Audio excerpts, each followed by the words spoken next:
இயேசு கிறிஸ்துவில் எனக்கு பிரியமான சகோதர சகோதரிகளே, நேற்றைய நாளிலே சிமியோன் இயேசுவை பற்றி பேசியதை நாம் இறைவார்த்தை வாயிலாக தியானித்தோம். இன்றைய நாளில் அன்னா என்ற பெண்மணி 84 ஆண்டுகள் வாழ்ந்த ஒரு பெண்மணி. அவர் இயேசுவை பற்றி புகழ்ந்து மற்ற மக்களிடம் பேசுகின்ற ஒரு நிகழ்வை நாம் பார்க்கின்றோம். இந்த செய்தியானது எங்கே கொடுக்கப்பட்டிருக்கிறது என்றால், லூக்கா நற்செய்தி அதிகாரம் 2 இறைவார்த்தை 36 முதல் 40 கொடுக்கப்பட்டிருக்கிறது. இங்க நம்ம பார்க்க வேண்டியது என்னன்னா, ஒரு சாதாரண பெண்மணி அன்னா 7 ஆண்டுகள் கணவரோடு வாழ்ந்தவர். அதன் பிறகு கைம்பெண்ணாக அந்த ஆலயத்திலே கடவுள் மீது நம்பிக்கை கொண்டு நோன்பிருந்து ஜெபித்து வாழ்ந்த ஒரு பெண்மணி. ஆனால் அந்த பெண்மணிக்கு கடவுள் ஒரு குழந்தை வழியாக அவர் இந்த உலகிற்கு மீட்பை கொண்டு வருவதை வெளிப்படுத்துகின்றார். இந்த உலகத்திலே நாம் வேகமாக ஓடிக்கொண்டிருக்கின்றோம். பணம் சம்பாதிப்பதற்காக, ஆடம்பரமாக வாழ்வதற்காக, பெயர் புகழை பெறுவதற்காக என்று பல்வேறு எண்ணங்களை நமக்குள் கொண்டவர்களாக நாம் ஓடிக்கொண்டிருக்கின்றோம்.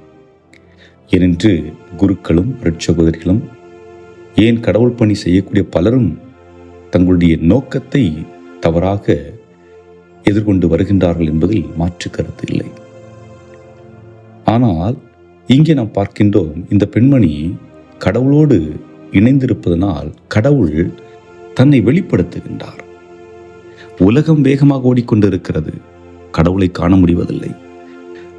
நம்முடைய காதுகளை நாம் அடைத்து வைத்து உலக சிந்தனைகளுக்கு செவி கொடுத்து கொண்டிருக்கின்றோம். கடவுளுடைய குரலை நாம் கேட்க முடியாது, கடவுளுடைய திட்டங்களை நாம் உணர முடியாது. ஆக வாழ்வு உலகை நோக்கி செல்லுகிறது என்றால் கடவுளுடைய திட்டத்தையோ கடவுளுடைய விருப்பத்தையோ நாம் உணர முடியாது என்பது அது வெளிப்படுத்துகிறது. ஆனால் அன்னா என்ற பெண்மணி இங்கே என்ன செய்கின்றார்?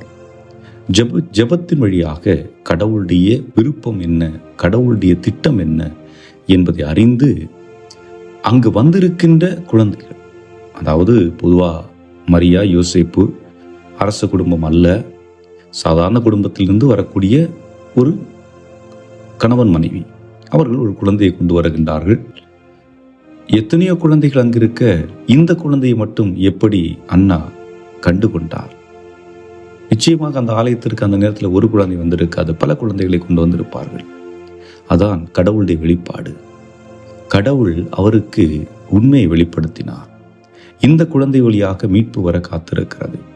அன்புக்குரியவர்களே, இறைவன் வெளிப்படுத்துகிறார், கனவுகள் வழியாக வெளிப்படுத்துகிறார், பல நிலைகளில் பலவற்றை நமக்கு வெளிப்படுத்துகிறார். ஆனால் அந்த வெளிப்பாடுகளை உணர்ந்து கொள்வதற்கோ தெரிந்து கொள்வதற்கோ நாம் முற்படுவதில்லை, அல்லது அந்த வெளிப்பாடுகளை நாம் பெற்றுக்கொள்வதற்கும் பல நேரங்களிலே தயாராக இல்லை. காரணம் நம்பிக்கையின்மை, விசுவாசமற்ற நிலை என்பது நம்மில் வளர்ந்து கொண்டிருக்கிறது என்பதை நாம் அறிந்து கொண்டிருக்க வேண்டும்.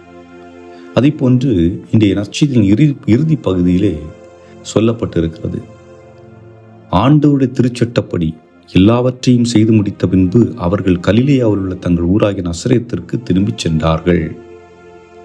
பாருங்க, இதுவரைக்கும் ஒரு பெரிய தடால் பிடாலான ஒரு நிகழ்வு.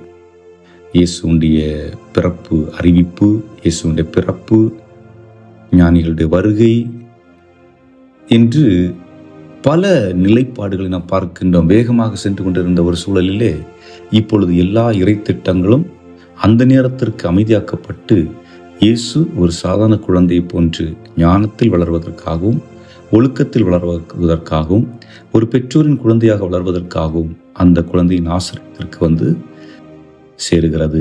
அந்த ஊரிலே அவர்கள் தங்களுடைய வாழ்வை அமைதியாக தொடங்கினார்கள் என்று குறிப்பிடப்பட்டிருக்கிறது. ஆக இறைவன் நம்மிடம் விரும்புவதென்ன?